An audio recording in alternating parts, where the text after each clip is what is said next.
प्रिय विद्यार्थियों, आप सभी लोगों का स्वागत है आपके अपने YouTube चैनल डीजी सर पर।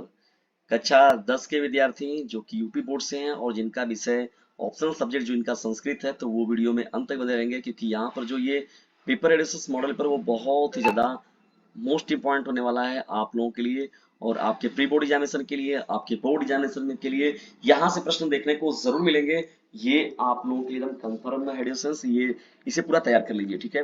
और 20 वस्तुनिष्ठ जो प्रश्न जो है, बहुविकल्पी प्रश्न है, जिसको आपको ओएमआर शीट पर भरना होता है। इन प्रश्नों को तो देख कर ही जाइएगा, ठीक है, क्योंकि यहाँ से कहीं ऐसा ना हो कि पूरे के पूरे प्रश्न मिल जाए आपको, और पूरे नहीं मिलेंगे तो 5 से 10 प्रश्न तो आपको अनिवार्य रूप से इसमें मिलेंगे। तो वीडियो को अंत तक देखना है आप लोग को बिना स्किप किए हुए।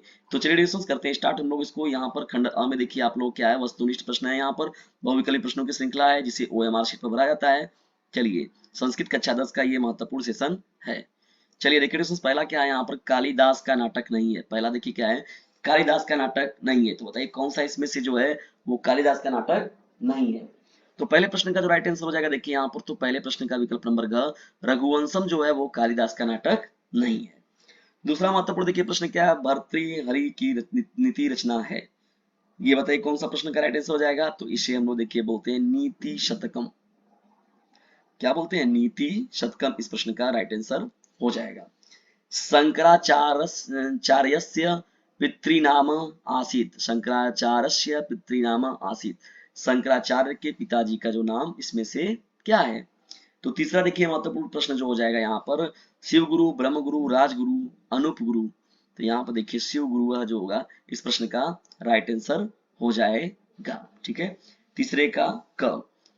चौथे प्रश्न की ओर बढ़ते हैं, कहते हैं पार्थ द्रोण किम अभासत, पार्थ द्रोण किम अभासत। तो देखिए यहाँ पर ये हो जाएगा, पासा द्रोण पश्यामेकम आसम, पश्यामेकम आसम इस प्रश्न का राइट आंसर हो जाएगा। महत्वपूर्ण प्रश्नों की श्रृंखला में चलिए हम लोग बढ़ते हैं डिस्कस यहाँ पर आगे और देखते हैं पांचवें इंपॉर्टेंट प्रश्न को। देखिए पांचवा आप लोग का प्रश्न क्या हो जाएगा, पृथिव्याम रत्नम नास्ति, पृथिव्याम रत्नम नास्ति जलम पाषाण खंडम अन्नम सुभाषितम। देखिए पाषाण खंडम जो होगा इस प्रश्न का राइट आंसर हो जाएगा, पृथिव्या रत्नम नास्ति पाषाण खंडम। छठवां देखिए महत्वपूर्ण प्रश्न क्या हो जाएगा, सर्वाधिक महत्वपूर्ण स्मृति ग्रंथ कौन सी है, सर्वाधिक महत्वपूर्ण स्मृति ग्रंथ कौन सी है। तो यहाँ पर मनुस्मृति जो है वो बहुत ही महत्वपूर्ण जो स्मृति ग्रंथों में कहा जाता है, किसे, मनुस्मृति को। सातवां देखिए महत्वपूर्ण क्या है, गीता का उपदेश दिया गया, गीता का उपदेश जो दिया गया था वो किसे दिया गया था, भाई सीधा सीधा है, अर्जुन को दिया गया था। चलिए बढ़ते हैं हम लोग इंपॉर्टेंट प्रश्नों की श्रृंखला में आगे यहाँ पर, और जो प्रश्न आगे आने वाले हैं उनको देख लीजिए आप लोग फटाफट। आठवें प्रश्न की ओर मुझे बढ़ते हैं यहाँ पर देखिए, तो विद्यालय निरीक्षक आसित, विद्यालय निरीक्षक आसित, तो ये हो जाएगा गाइल्स, गाइल्स, विद्यालय निरीक्षक गाइल्स आसित, ठीक है। नवें इंपॉर्टेंट प्रश्न की ओर बढ़ते हैं, विद्याधर कस्य रक्षाम करोति, अथवा विद्याधर रक्षाम करोति। तो ये आप लोग को जो मिल गया है फिल इन द ब्लैंक, देखिए दोनों प्रश्न एक ही है, तो इसमें क्या भरा जाएगा, ठीक है ना, ये प्रश्न है आप लोग का। तो यहाँ पर जो होगा शंख शंख खच्चुड़स्य, ये इस प्रश्न का राइट आंसर हो जाएगा, ठीक है। 10वें प्रश्न की ओर बढ़ते हैं, देखिए यहाँ पर सिख धर्मस्य दसमो गुरु का आसित। तो देखिए गुरु गोविंद, गुरु गोविंद सिंह, तो गुरु गोविंद सिंह जो थे वो सिख धर्म के 10वें गुरु थे। 11वें प्रश्न की ओर मुझे पढ़ते हैं यहाँ पर देखिए डिस्टेंस, तो 11वां प्रश्न क्या है आप लोगों का, एच प्रत्याहार के अंतर्गत आने वाले वर्ण कौन से हैं। तो देखिए ए ओ ए और औ जो होता है इसको हम लोग एच प्रत्याहार के अंतर्गत आने वाले वर्णों की श्रेणी में रखते हैं। 12वां देखिए प्रश्न आप लोग क्या है यहाँ पर, हरि वंदे में संधि कौन है, हरि वंदे, हरि वंदे में जो है मुंह अनुस्वार, ये देखिए आपका संधि हो जाएगा। मृगो धावती में संधि कौन सी है, मृगो धावती में कौन सी संधि है। तो 13वें प्रश्न का जो राइट आंसर हो जाएगा विकल्प नंबर ख, हसी च, हसी च जो होगा इस प्रश्न का राइट आंसर हो जाएगा। चलिए बढ़ते हैं यहाँ पर हम लोग आगे और देखते हैं 14वें प्रश्न को, पितरी किस विभक्ति एवं वचन का रूप है। पितरी जो है देखिए पिता वाला जो है, पिता पितरा पितरो पितरा पितरा पितरा पितरा ना, ये वाला जो है आप लोगों का ये भी उस पर आधारित है। तो यहाँ पर जो आएगा सप्तमी विभक्ति का एक वचन हो जाएगा ये, ठीक है। 15वें प्रश्न की ओर जब पढ़ते हैं यहाँ पर देखिए, तो 15वां का क्या हो जाएगा आप लोग का, अविवन अपिवन रूप किस धातु के किस लकार पुरुष वचन में होता है। तो देखिए दोस्तों यहाँ पर पा धातु लंग लकार का प्रथम पुरुष का बहुवचन है, ठीक है ना। जो किसी एक का भी आप याद कर लिए तो उसी के बेस पर सब आप लोग सबको करते चले जाएंगे। पढ़ती पढ़ता पढ़ती पढ़ती पढ़ता पढ़ पढ़े पढ़ेगा, मतलब कई तरह पढ़ती पढ़ा मतलब। तो अब अगर लोट लगा वाला एक आध पढ़े पढ़ताम पढ़े पढ़े पढ़ताम पढ़े, अगर अगर लंग लगा का आप करना है विधिलिंग का, तो देखिए वहां पर क्या हो जाएगा आप लोग का अपढ़त अपढ़ताम।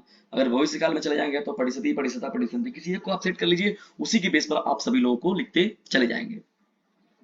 देखिए 15वां कर गया, ये तो आपका ऑप्शन करेक्ट हो गया। अब हम लोग बढ़ते हैं 16वें प्रश्न की ओर। ददानी रूप है, तो ददानी रूप जो है क ख, देखिए ख ऑप्शन जो होगा करेक्ट हो जाएगा। लोट लकार का उत्तम पुरुष का एक वचन कहा जाता है, ठीक है, ददानी रूप जो है, ठीक है ना। 17वें प्रश्न की ओर बढ़ते हैं। क्षुद्र हृदय में समास कौन है, तो ये हो जाएगा आप लोग का बहुब्रीहि समास, ठीक है। 18वां प्रश्न है चतुर्मुख में कौन सा समास है। देखिए 18वां प्रश्न जो है उसमें चतुर्मुख यानी चार मुख वाला, तो ये भी आपका बहुब्रीहि हो जाएगा, ठीक है ना। 19वें प्रश्न की ओर बढ़ते हैं। श्याम बालकाय धनम ददाति, इस वाक्य के रेखांकित पद में कौन सी विभक्ति है। ये 19वां आप लोग का प्रश्न हो जाएगा। 19वें प्रश्न का देखिए जो राइट आंसर हो जाएगा विकल्प नंबर जो होगा वो करेक्ट हो जाएगा, ठीक है ना, चतुर्थी विभक्ति है। 20वां है तृतीया विभक्ति कौन सा है। करण कारक कर्म कारक अपादान कारक ना, तो क ये ऑप्शन करेक्ट हो जाएगा। कर्ता ने कर्म को करण से अपादान के लिए, ये तो पढ़े होंगे उसको आप लोग, हिंदी में भी है संस्कृत में भी है।